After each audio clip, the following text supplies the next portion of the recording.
final session for the conference, and this is the much anticipated Precious Metals Market Review and Outlook. Well, thank you very much for coming to one of the last sessions of this conference. I think, maybe one of the last ones, but we certainly hope the three of us, not the least of the sessions. I think I say it for all three of us, that what we're going to try to do is give you a bit of an overview of what happened in the precious metals markets broadly. We'll split it into gold, silver, and the platinum group metals. And certainly, this I only speak for me, I'm foolish enough to actually give a price forecast, which, quite often I would have to admit to this audience with full honesty, we are wrong a lot. But the good thing is we're quite often wrong, but less wrong than most people, which makes us superior in many ways. We're wrong, but not as wrong as the market. And there is some comfort to that. Well, as you can see from my very cunning title, White House Turbulence, Gentle Fed Tightening Cycle, and Fully Priced Equity Bode Well for Gold. Well, the implication here is I do like the precious metals. We've been fairly bullish since about $120, $150 ago. Now it seems I'm more consensus with the market, but in my defense, I've stayed where I am. It's the market that has moved. So yes, we're kind of wrong on the actual levels, but for the most part, the direction is going our way. So what do I mean White House turbulence? To me, that is a bit of a code word for saying geopolitics, dysfunctional US economy. And what I'm going to try to do today in this brief 15 minutes, I'm not promising I'm sticking to my full 15 minutes. When I say full, I mean I'll probably go over time. The key for me is going to be to try to relate these monetary policies, macroeconomic uncertainty and policy uncertainty to the key drivers for gold, and at least try to give you a bit of a reason why we think what we think. And I'm going to try to get to our forecast. This is the TD Securities official forecast. For commodities, this is primarily the responsibility of my commodity strategy team, which is part of a greater global strategy team, where I think at this point comprises 25 strategies around the world, ranging from areas from Singapore to New York to London, and of course, not least of them, Toronto, where much of my team is. And as you can see, we are fairly bullish gold, certainly not based from where it is today, but if for the end of the year, we're looking at an average from 20 to around 1275 in the latter part of the year.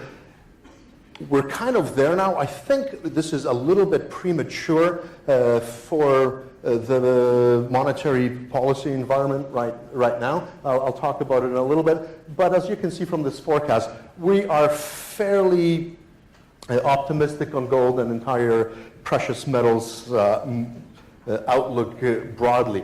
And we'll get into the details of why that is. So here's a nice little synopsis of what's driving these markets. Global real rates, macro and market risks to keep, basically the market quite bit. Even though the monetary policy environment is tightening up in the United States. But, I've very, I think, wittingly said normalize this policy, because I'm trying to be very careful in separating monetary tightening idea from normalization. In fact, we don't actually believe the Fed is going to get restrictive. In essence, monetary policy from our perspective will remain rather accommodative. We don't see the Fed, the US central bank, being overly aggressive this year, nor do we think they're very aggressive next year. And in fact, the balance of risks based on the economic data that we're seeing would point to maybe a little bit more benign Fed than we expected. And that means all the things that tend to work against gold, like a higher currency, a steeper yield curve, and sharply higher real interest rates, are going to be muted relative to at least where the market expected it when gold was trying to break lower a few months ago. But for now, gold, I think today, I just checked on Bloomberg, was around 1280-ish. But for now, I think the gold market might be a little overdone, at least for the very short term. As I'm sure everyone knows, on the 14th of this month, the Federal Reserve's FOMC, the Federal Reserve's Open Market Committee, a bunch of central bankers in the United States will get together and they will set a rate policy. We suspect that they will very much tell us that they will continue to want to increase interest rates. How do we know this? Well, the last few communiques pointed to that. And at this point, as far as we're concerned, the market has discounted much of the probability of aggressive action by the Fed. Well, not aggressive, but at least the market was hikes this year, another 3+ next year. And when you look at the 2-year yield of treasuries, it's pointing to somewhat less. But typically what we're seeing is in the Fed fund futures, we're seeing a bit of a disconnect here. The probability of a hike has actually continued to rise, yet the gold market isn't really seeing that. And this is a little bit of a, I came here, this presentation was done before this little spike we had. But the gold market, I think, is responding to a much lower probability than is likely. And I have no doubt, the Federal Reserve say that they will continue to be comfortable in raising interest rates. And I think they will again tell the market, as they did in the minutes of the previous FOMC, that they are looking and considering at taking the balance sheet and allowing it to roll off. In essence, the $4 trillion plus of securities that this U.S. central bank holds may start leaking slowly into the market. And we should know that over 60% of those securities have a tenure of 5 years or less. And it's really, really concentrated on the short end of the yield curve. And the reason I mention that is because it'll be important later. I'll show you in picture form, and as the English would say, in drawings. But right now what we're seeing is the market is fairly long gold. There is considerable room to drop lower, and we're, I would say, technically in somewhat dangerous territory. If we have a central bank in the United States that is adamant about raising interest rates and telegraphs that, and perhaps they will put a caveat in the statement that it'll be data dependent, the market still hasn't made up its mind if U.S. economic numbers are decent or not. The last payrolls in the United States for the previous month were a disappointment at 138,000, but there is certainly no certainty that it's going to be weak. So we are in danger, I think, if the Fed signals a commitment to raising interest rates. Remember, American unemployment rate is only 4.3%. By most measures, that means the so-called output gap, the spare capacity in the economy, for all intents and purposes, quite close. So the Fed, I would be probably shorting this little rally. But that is the very short run. Longer term, we don't actually believe that there is going to be overly restrictive monetary policy in the U.S. And we think the biggest driver of gold and precious metals complex broadly are the real yield or the real interest rates, essentially nominal rate adjusted for inflation. And we think those will continue to be quite low. We don't see a big jump higher. And Fed expectations, when the Fed publishes these minutes, they tell us what they're thinking. And they've been downgrading their rate projections for the last few years. And that, we think, might happen again. So the rates might be actually lower than many think. And it is possible, as we have seen prior to Mr. Volcker's tenure, where the Federal Reserve is tightening, but the rate at which they are tightening policy is somewhat below inflation. The short-term rates actually turn negative or are quite benign. And that is an environment where it's possible to have a rate hike and higher precious metals prices. And to boot, global interest rates broadly are quite low. And the Swiss are still producing negative rates on the 10-year, meaning the cost of carry isn't very much.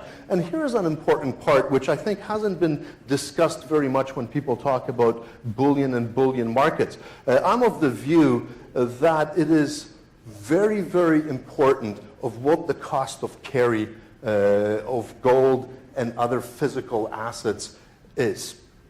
Why? Because they can come in and out of inventory depending on what it costs to finance them or what the cost of carry on the curve is. So, for example, I will encroach on Bruce's territory for 1 minute. It is possible to be in a situation where we have a primary deficit and prices are dropping.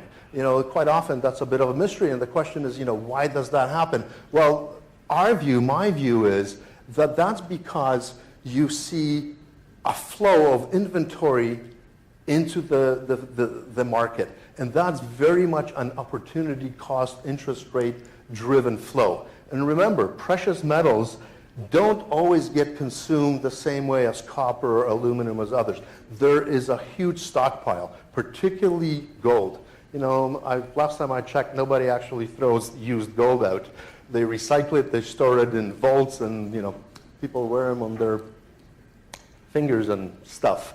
But why am I putting the Fed balance sheet? I remember I said that the Fed has some $4 trillion, and it's very much concentrated in the treasuries. So as they stop buying, that will impact the short end of the curve. And we're also assuming that they're going to finance deficits on the short end of the curve. That means we could have a scenario where the combination of higher short-term rates and this position of balance sheet means that the curve flattens.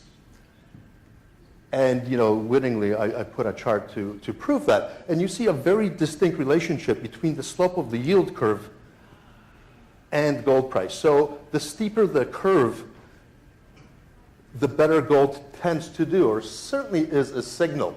Now the US dollar story, that's another big driver of gold and precious metals and commodities broadly. And the rule of thumb here is the higher the dollar, the weaker these commodities. And we think that because the Federal Reserve will be very benign, we aren't going to get that big rally that many had expected in the US dollar. And as, let's say, the ECB starts tapering its asset purchase program, that might lower the dollar a little bit. And, I will mention Mr. Trump here. It looks like his administration is an absolute and unmitigated disaster. He can't really pass any legislation. His healthcare bill is in tatters in the Senate. It means they're not going to get $500 billion available to spend and deliver in the form of various tax cuts and infrastructure. That means there's not a lot of reason for the Fed to get overly aggressive. And I think there's a big potential nationalism scenario going on in the US, where we could have some nativist policies trying to reduce the US dollar in order to help the balance sheet. And I think other big positive is equity risk. markets are overvalued. If we don't have these stimuli delivered and tax cuts delivered, equity markets could be in trouble. And I think another one means that the budget deficit might be large in the US, and that tends to be very constructive for gold as well, meaning that central banks in other parts of the world could very well start positioning more in gold. And I think I'll end here and allow Nikos to proceed. Thank you very much for being here today. And of course, more than anything, many thanks to Albert, SPMA, I Singapore and Fortel for organizing such a great conference and giving me the honor to speak here today. It really has been excellent. Now, my name is Nikos Kavales. I'm Director, founding member of Metals Focus, and I'll try not to bore you with who we are. We're a leading precious metals research consultancy, for those of you who don't know us. I think we have a wonderful 21-strong team. 3 of us are here for this event of highly experienced market professionals who are constantly traveling around the world collecting information from all the major market participants, which forms the basis for our work. We produce a lot of reports and services, and one of the flagship publications we have is our annual Silver Focus. And I did kind of suspect that my friend Bart's outlook for the market would be very similar to mine, and also that having gone through all the macro factors that Bart did, there wouldn't be much to say about the outlook, much new to say about the outlook for silver. So I decided to instead look at something a bit different, look at the fundamental situation for the silver market, which is largely the subject matter of this report. Just a very quick thank you to all the sponsors of this report. Without their support, we couldn't publish it and release it for free to the world. So 2016 was quite an interesting year for silver. We believe that it essentially marked the end of the bear cycle for the market that started back in 2011 when it nearly topped $50. And of course, the reasons why silver recovered last year are very similar to the reasons why gold did. Very much the macroeconomic reasons that Bart has been discussing for some time now, namely changing expectations for US interest rates, the numerous tail risks in the market, concerns about the outlook for China, etc., etc. Anyway, silver had quite an impressive performance last year, averaging 9% higher than the previous year. And silver's strength was not just in absolute terms, but also in relation to gold. And part of the reason why silver outperformed gold is its traditional high beta relationship with the yellow metal. But I think last year there were some other factors that contributed to this, namely the feeling in the market that perhaps the bear market in industrial commodities that had been in place for some time was coming to an end, a recovery in some of the major base metals that silver is positively correlated with. I think these factors also contributed. One thing that didn't help silver last year was the market's own fundamentals. And as you can see from this slide, we actually had a shift and a move to a really quite significant, in fact, over 2,000 ton surplus in 2016. And interestingly, this came in spite of a really quite benign outcome for mine production. After 10 years of near uninterrupted growth, 2016 actually saw mine production be effectively flat year on year. I think it's worthwhile also looking at primary producers. They only account for about a third of silver production. The interesting point to note there is that they actually enjoyed an even better year than the dollar price alone would suggest, because the weakness in, let's say, producing country currencies amplified the gains for local prices. And this is very much one of the reasons why, even on an all-in sustaining cost basis, virtually the whole cost curve is making pretty good profits. Scrap supply was also virtually unchanged year on year. After quite a few years of declines, we had a very small drop. And even on the demand side, we've had some pretty good results. Industrial demand, after growing for very slowly for quite a few years, 1 to 2% per annum, last year we jumped quite strongly, up by 8% and reaching a 5-year high. The main reason behind this increase was the exceptional strength of the photovoltaic sector. We had a combination of very, very strong, very, very good global installations number, but also quite a significant overproduction, both at the solar cell level, but also at the photovoltaic powder level.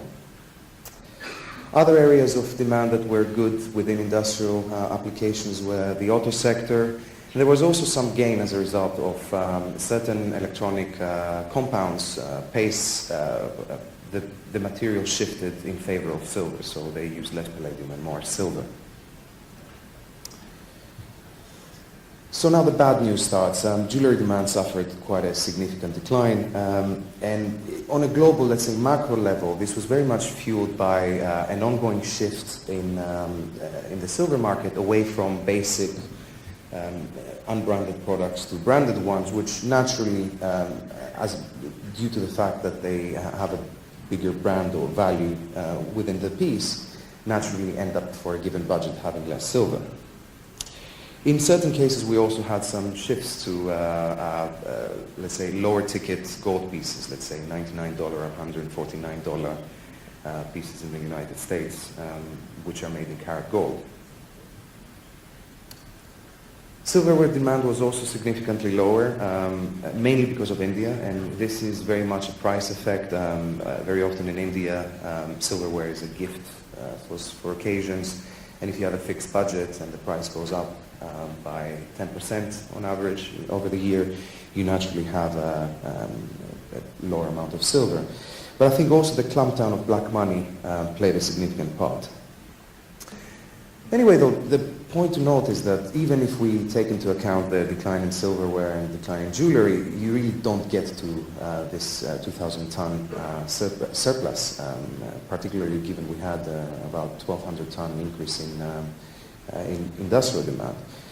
And really, the single most important reason why we had this shift in the market fundamentals is the collapse of physical investment demand. It fell by about a third, or 3,000 tons, to a 6-year low. And the main instigator of this was India. And within India, we've had two very important factors at play. Number one, the price increase resulted in, first of all, far less keen investors to buy silver, but also some liquidations which effectively offset any gross demand. Another very important factor was the clampdown of black money. Silver bars have traditionally been a very popular means to park undeclared income in India, and efforts of the government to clamp down on that resulted in lower buying. The US also suffered quite a significant decline, and within there, I think the main reason was we were at that challenging point where the price was, let's say, too high for bargain hunters to be going into the market, but not rising fast enough for the price chasers to come in and start buying silver. So let's look at what the future holds. Well, global supply we expect will decline at the margin next year. However, we believe that this will be offset by even stronger losses in demand. So once again, we think the silver fundamentals will not be particularly positive for the price this year. Now, the good news for the silver bulls is that we believe that the macro environment will continue to remain positive for gold and silver, and this will result in sustained and renewed investor interest from the hedge fund community, professional investor community. And there are a number of factors at play. Bart has really covered most of them, but just to quickly touch on them: weaker than expected US economy, negative real rates across the majority of major currencies, very rich equity prices, and in our opinion, a strong possibility for a correction over the second half of the year. And last but not least, even though I think it's premature to talk about this actually crystallizing, I think there are clear early signs that a tightening cycle for euro-based interest rates might not be as far away as we thought a few months ago. Crucially, the low level of speculative positioning suggests that there is really plenty of scope for money to go into silver later in the year, and we believe that this will result in sharply higher prices. So to end with the slide that I suppose I was invited to talk about, we do believe silver prices are rising sharply in the second half of the year. We believe they will breach $20 an ounce before the end of the year. And we think that they will average at a little over $18, up 7% year on year. And I think I've actually managed to keep it to my 15 minutes. So thank you very much. Good morning, everyone. Or should I say good day? First of all, I want to thank you for Albert Chen and other SBMA organizers to give me a chance to speak here in this great conference. I have attended from the yesterday morning and the whole conference, and this is really. I've been in the market like 30 years and never had this chance to talk to people in Asia, Southeast Asia. I mean, this is a great opportunity, and I would really love to come again next year for this conference to see the Asian dynamics. Today I will speak about PGMs. I'm not the analyst, different from the Bart or Nikos. I'm rather on the trading side for the last 30 years. So I will speak my views on the PGMs and from traders' point of view. I don't have much figures like them. Let me start about platinum. I have visited London last month for Platinum Week, APPM Platinum Week, and I had a chance to make a speech again there in talk on breakfast. And I spoke about platinum, palladium, and this is actually my second speech. I made it like last year, the same talk on breakfast. And one of the attendees who attended last year came to me and told me that I was very, very wrong in my forecast 2 years ago. I said $12,000 in platinum was a bottom, and I recommended everyone to buy platinum. Well, I said, oh, did I? I forgot everything I said, and this year I said $900 a bottom. And so I made actually 4 forecasts at the breakfast. The first one is platinum's price. At the moment, it's about 955 this morning. And I said below 800, platinum made a bottom, and I would expect it goes up slowly to 1,000 in 1 year time, although it takes a bit of time. And, but in the 4 precious metals, platinum has a very most gloomy picture. As I quote from the Metals Focus platinum report, that above ground stock could surpass 280 tons in this year, and 4.5 oversupply 2016, and 6.7 tons oversupply 2017. So, and also the concerns over diesel cars put very heavy pressure on platinum. So you cannot be really too bullish on the platinum. But and this is if you look at from the point of gold platinum spread. This, we are having like 2.5 years the reversal of the relationship. Now gold is premium over platinum, $23 now, and we had seen $350 earlier this year. And but as I said, $900, below $900, I would believe in the bottom of the platinum prices. Then this spread would be, I think, $350 is the widest spread. And so this is my second focus, that platinum gold spread, platinum discount, will be a little slowly narrower, becoming narrower from $350 to probably $200 in 1 year time. And very good contrast is palladium. Palladium in the four precious metals is the brightest future I think it has. Today, this morning, it went up to $844. So it's the spread between platinum is like $110 now. So one against 1.13, something like that. It's the smallest spread, I think. The ratio in past 5-6 years, and I think in 1 year time, palladium would be par to platinum, because if you look at the diesel engine cars and gasoline engine cars, the demand for the quite different. The cars which are really sold in China, US and Japan is really the gasoline-based cars, and diesel is only in Europe. And in Europe, because of Volkswagen's incident, the diesel cars are decreasing the shares. So I think if you look at the demand, palladium still has a very good upward potential, and platinum is very tough situation.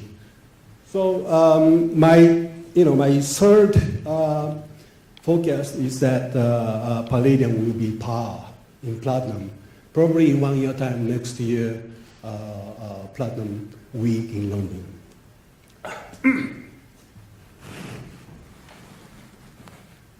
This is and as a trader, I look at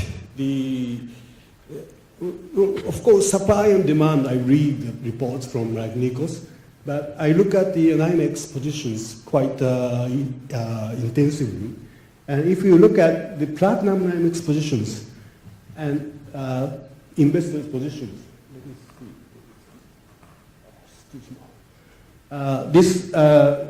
the column below is the platinum speculators' positions. If you look at here, the long positions getting smaller and smaller this year, and it hit the bottom about 2 months ago, and the platinum was around 900. I thought that this was really the bottom of the market, and I recommended my clients to buy platinum, and it bounced from 900 to at the moment 944. And the position is getting gradually larger. I think in a short time, at least, I think the platinum has hit the bottom, because you can look at this speculator's position and the longer term trend of the market. Okay.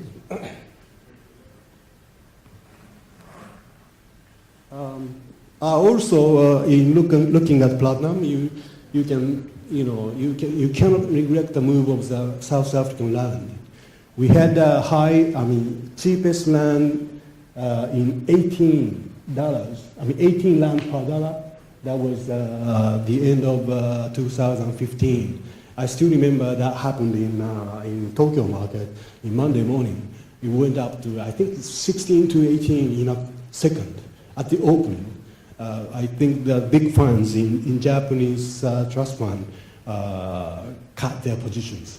But since then, South African land is becoming slowly getting stronger. getting better. And now I think this is a little bit old, but now this morning I checked it. It's about 1270 level. So I think as the land coming back, trend is coming back. So platinum is supported by this land strength. And if you look at palladium's NYMEX position, it's totally good contrast against the platinum. The long position is getting very big. This is, I think, biggest long in the past 10 years at least.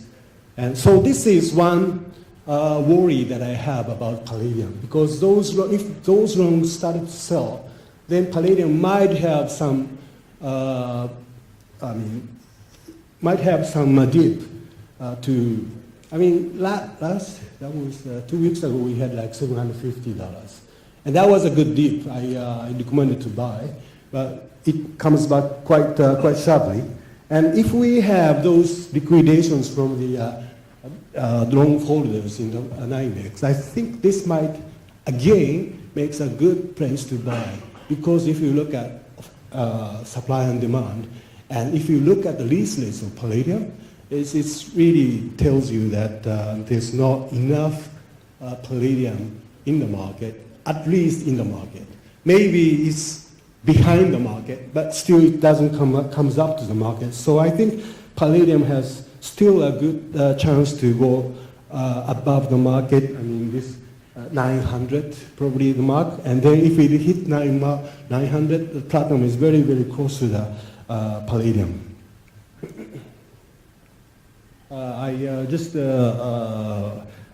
This is a summary of what I said actually, and so I made 4 forecasts. The third forecast was, as I said, palladium will go to par to platinum in 1 year time, and the fourth one, which is the last but not the least, but probably the most important, is that my forecast would probably go wrong. Thank you very much.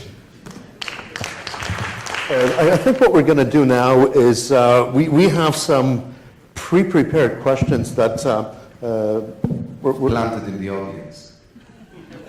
No, we're kidding. Yeah, we'll get some questions from the audience as well, but I think we'll get ours done first, and then we'll try to share the time if there's any left.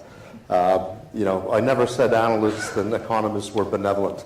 We're not a benevolent group, but maybe maybe a little, Nicholas.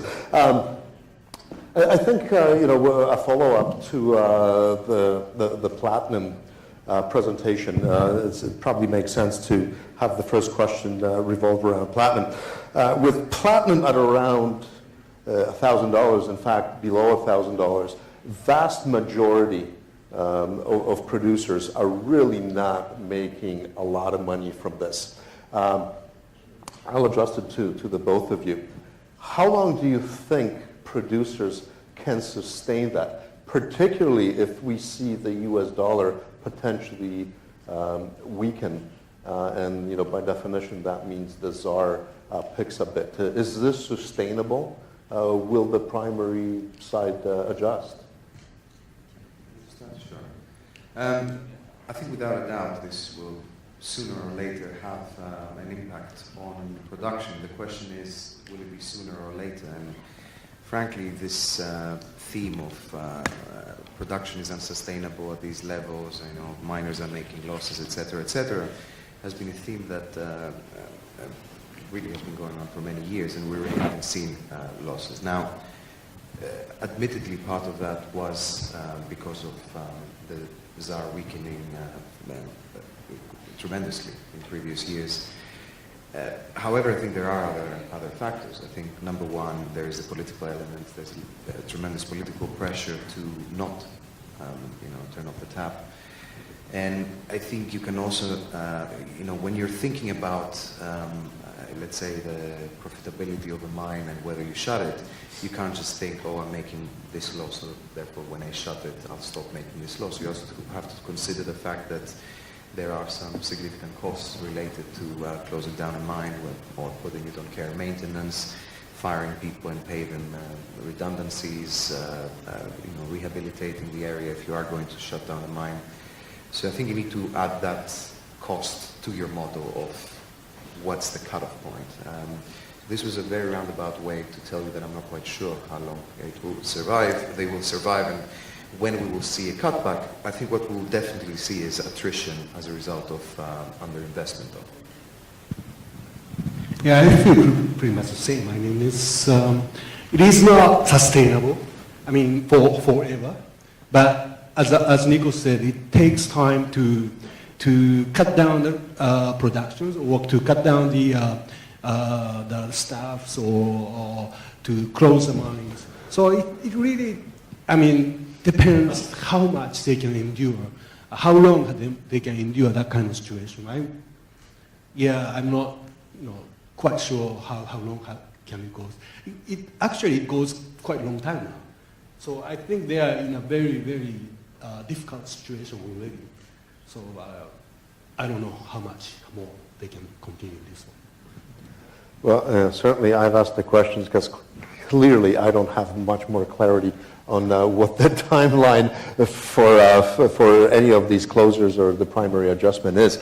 Certainly, as an economist, I will say that it should happen over the long run where everything is possible. But we should remember that over the long run we're all dead, so it could take quite a while indeed. And I certainly foresee government support to that sector if we would get massive amounts of unemployment resulting from it. So I'm not quite sure. I keenly agree with many observers who think this is going to be a quick adjustment. I think it's going to be quite protracted indeed, and the primary supply is going to stay there for a while. Eventually, probably yes, but I don't know how long that takes.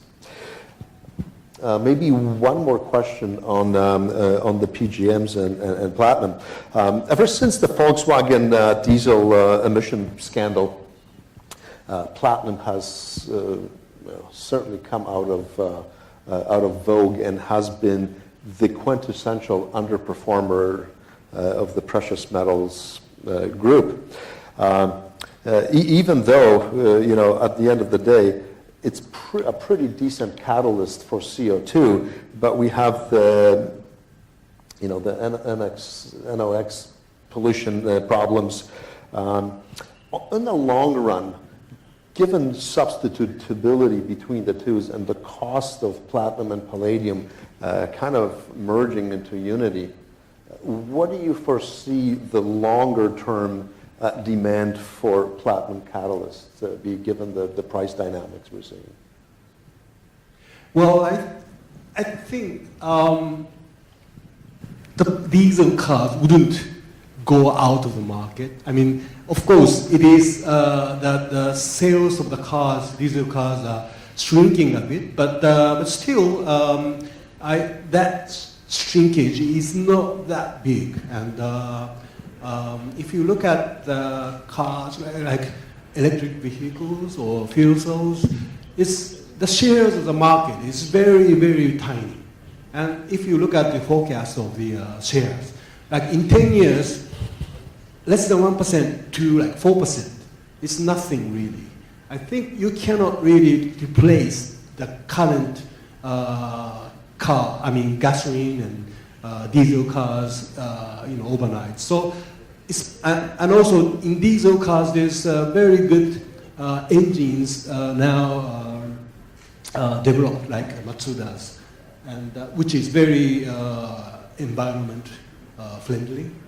Of course, platinum will be affected by this Volkswagen's incident, but it is kind of limited, and I don't think platinum would be no use for the cars industry. So in the long run, we have seen the effect from the Volkswagens, but I think it still remains. So I don't really expect the platinum would go much less use than palladium. I mean, at the current stage? Nikos? Sure. Well, first of all, I should say that I don't actually think that the Volkswagen scandal has affected demand that much so far. And I don't think that it is the Volkswagen scandal that will continue to affect demand. I think the Volkswagen scandal is one of many factors. I mean, there is an undeniable fact that for the past few years, there is growing evidence that diesel emissions, are more harmful than gasoline emissions, other things remaining equal. And, and that's not because of Volkswagen cheating, that's because, there were studies, there's a number of studies, and, the combination of all these factors is resulting in, growing concern by policymakers towards diesel, and that combined with secular trends like the fact that more and more people are driving smaller cars, which don't tend to make much sense in diesel, lower oil prices, the fact that people are having less cars anyway. I think these factors are driving a decline in the overall market share of diesel within Europe, and frankly, I think that it will have a very significant impact on demand, because at the end of the day, it accounts for about, just European passenger cars account for about 15-16% of global platinum demand, and I think there's nothing that can really replace that, even if we have pretty good growth in heavy duty. So I do think that over the long term, we will have, automotive demand will be under pressure. As you know, I'm not arguing that the Volkswagen scandal caused demand declines, but it seems to be a point in time that served as a trigger for its underperformance. And indeed, I do, at least in the short run, agree that we really haven't seen a huge erosion of demand for these diesel catalysts that primarily contain platinum concentration. And we've been arguing at CD that at least in the short run, given that the European economic outlook is, for the most part, not bad for Europe, that is, and with auto sales there trending about 3.8% higher year so far in the first 4 months, we envision a possibility where that market could tighten up a little bit. And given that most traders are fairly short, we could see at least a bit of a short covering rally here. Longer term, I think it's going to be difficult. But I don't think we should discount platinum as a catalyst metal outright. I think automotive companies that primarily will now concentrate on gasoline vehicles will have to look at source of supply and may want to develop technologies that use platinum, which is more ample, in order to secure supply of catalyst metals for the long term. So I think that's going to be an interesting development over time, as palladium is going to be increasingly seen to be in a structural deficit here. And I think we'll jump into gold. We have we've started off with gold. I think now is probably not a bad time to talk about this. And the question, of course, as always, is directed to all of us. We have often heard that geopolitics is a big influencer of the gold market. It impacts it. We've seen gold rally after the Brexit vote. We've seen the disturbances associated with North Korean missile tests impacted. Mr. Donald Trump is certainly having an impact on gold. But given all that's wrong with the world and all the potential risks out there, I'm a little surprised at this point that gold isn't higher than it is. In turbulent times, you would expect gold, the quintessential hedge, to perform better. What explanation can we offer to this conference? Why isn't gold higher? Why are geopolitical tensions and flux not having a more of a positive impact on gold prices? Well, I think that's because the stock market is so strong, right? It's not. As you said, Trump, Brexit, everything's really pressuring on the investors' mind. But still, the stock market, New York stock market is like historically high, and so I kind of wondered why stock market is so high and why gold is staying here. I mean, this is a very peculiar moment that gold and U.S. long-term bond and also stock market is also high. I mean, every three things. I mean, risk off, risk on things are all high. It's kind of very strange situation. People don't want to sell gold, of course. I mean, with this geographical problems, but people just don't stop buying stock market as well. It's very strange. Do you think? I'm trying to go against it, but I think there's, also if you look back, yes, geopolitical blips do support risk-off assets, safe haven assets, but if you look back, really, gold is traditionally, in the short term, has been boosted by major events, but that hasn't really had a lasting effect. And I think the reason behind it is that at the end of the day, investors are looking for a hedge if they think that the event that's shaping up will actually affect global markets. And with very few exceptions, most of these events don't necessarily materially affect global markets. Yes, okay, Trump is a wild card, but he really has to try hard to result in the implosion of the US economy. At the end of the day, trouble in the Middle East has not really resulted in any material shortage of oil in the last few years. I think the exception might be the conflict in the tensions in North Korea. I think if that were to crystallize, if that risk were to crystallize, I think that would be a very different story. And I think you can also see this in the behavior of the VIX around the time of, let's say, interesting activities by Pyongyang. You really had some jumps in the VIX index, and I think that's telling. What do you think about the North Korean tensions, if they get carried away, would make it more of a structural problem that would have an impact on global markets? I think it's the fact that people think that he is mad enough to actually do something mad, and it will rope in certainly all the local, let's say, adversaries, but most certainly also the United States. I think it's very difficult, even with a very inward-looking administration, it would be very difficult to not respond to action there. Yeah. I pretty much agree with most of what you said surrounding that question.